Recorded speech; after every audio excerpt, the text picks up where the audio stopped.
Era una mañana lluviosa de agosto en la que Rick recibió aquella amarga llamada de teléfono de la policía, que le informaba de que el cuerpo sin vida de su amado padre había sido encontrado irreconocible en la granja donde había vivido toda su vida, producto quizás de un accidente doméstico.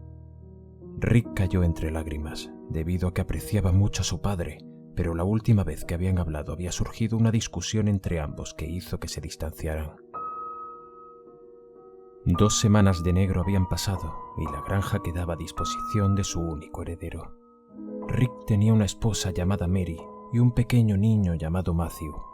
La vida en la ciudad de Piltover se había tornado bastante penosa y no dudaron en pasar un tiempo alejados de todo aquel caos diario.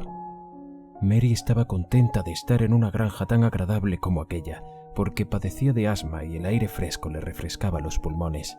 El pequeño Matthew, por su parte, estaba ansioso por tener aventuras en su nuevo hogar. La granja poseía un gran terreno. En la entrada había un gran maizal que se expandía más de 100 metros y al fondo se hallaba una amplia cabaña de madera con un porche pequeño, donde había una vieja silla mecedora de madera, la silla del padre de Rick. Junto a la cabaña había un viejo granero bastante maltratado, despintado, sucio y muy deplorable. La mujer pudo divisar algo sumergido en el maizal, algo que sobresalía por su altura, y su esposo se fue a investigar.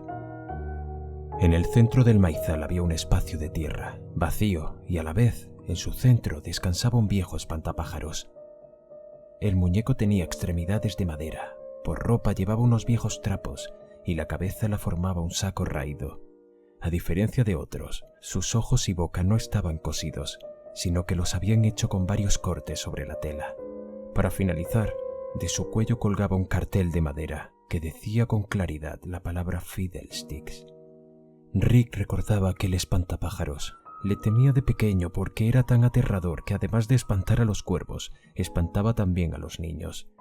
Lo dejó descansar en su lugar porque no quería deshacerse de él. Sin embargo, antes de marcharse, encontró una llave que colgaba de su cuello. La recogió y comprobó que se trataba de la llave que abría la cabaña donde solían dormir los invitados. La guardó en su bolsillo y se marchó.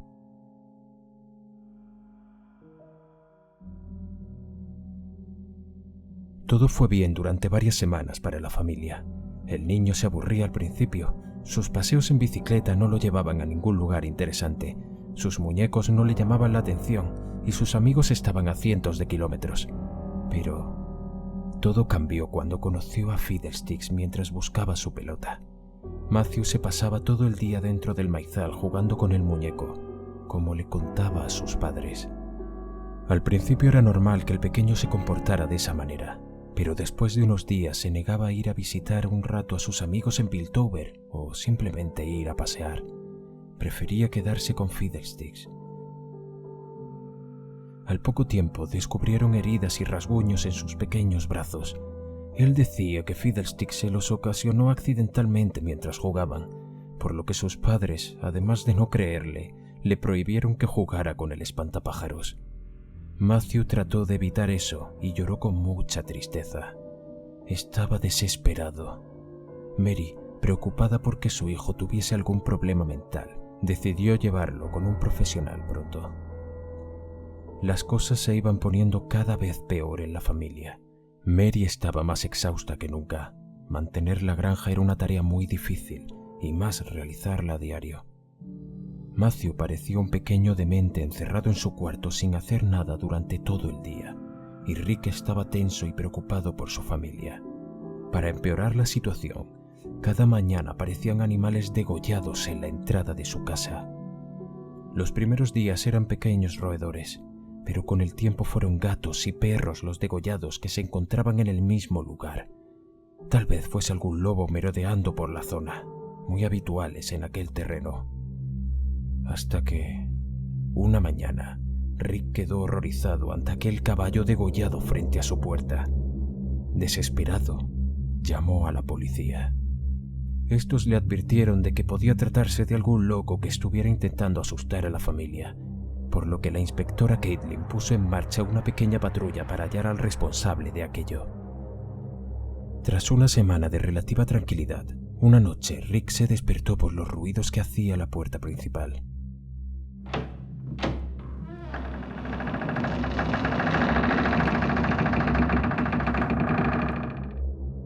Bajó a ver y la puerta estaba entreabierta. Salió afuera y pudo ver la luz de una linterna, muy tenue, dentro del maizal. Se adentró con un bate en sus manos, dispuesto a desnucar al maldito loco que asustaba a su familia. Pero no era nada menos que Matthew, quien estaba junto al cuerpo de madera del espantapájaros, tirado a unos metros de su base. Su padre lo regañó por estar a altas horas de la noche en el maizal con una persona demente acechando por esos lugares.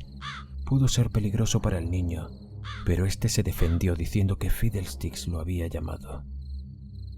Sin ganas de escuchar las mentiras de un niño de su edad, lo mandó a su cuarto de inmediato y se propuso acomodar al espantapájaros. Pero algo andaba mal, pues era muy pesado, lo suficiente como para que un niño como Matthew lo sacara de su base y lo arrastrara por lo menos 1 metro. Debió haberse caído por el viento, pensó Rick. En la mañana hallaron cerca de la puerta la cabeza de un conejo, brutalmente arrancada de su cuerpo junto a un muñeco de Matthew. Mary tuvo la hipótesis de que su hijo hubiera sido el culpable esta vez, pero el niño le echó la culpa a Fiddlesticks. De nuevo. Abrumado por la situación, Rick se dirigió para deshacerse del muñeco, pero su sangre se heló frente al espantapájaros, que lo miraba fijamente. Todos sus recuerdos de niñez volvieron a su mente, recuerdos olvidados donde Fiddlesticks golpeaba a Rick y lo amenazaba de muerte si se alejaba de él. Sus largas noches de insomnio por ver al espantapájaros junto a su ventana, y ese terror que surgía al ver la macabra risa del muñeco en el maizal. Rick no podía creerlo y huyó del lugar hasta su casa. Sin nada más que aclarar, se puso a empacar sus cosas y la de su familia. Pero la noche llegó demasiado pronto y pensó que la carretera era demasiado peligrosa, aún más tras aquel día lleno de emociones.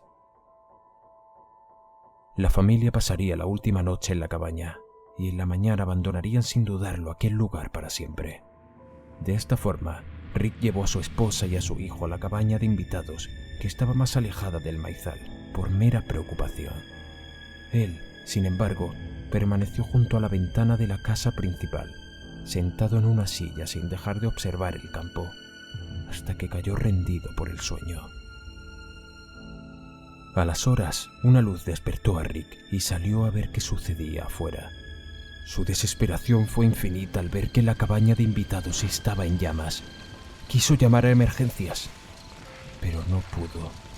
En el porche de la casa, meciéndose sobre la vieja silla de su padre, estaba sentado Fiddlesticks, observándolo con una guadaña en sus manos de madera.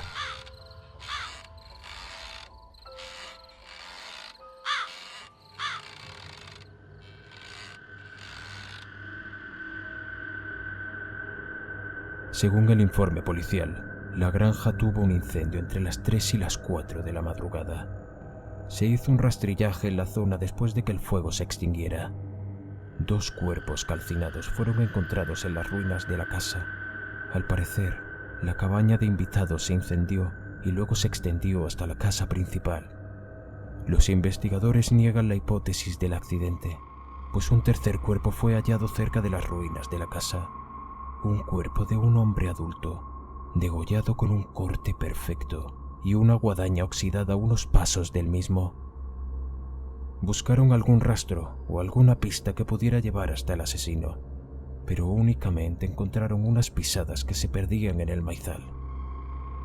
Dentro solo había un viejo espantapájaros, bastante peculiar, con unos viejos trapos por ropa y la cabeza formada por un saco raído. Colgado de su cuello todavía descansa un cartel que reza Fiddlesticks, y bajo este una llave manchada ligeramente por la ceniza.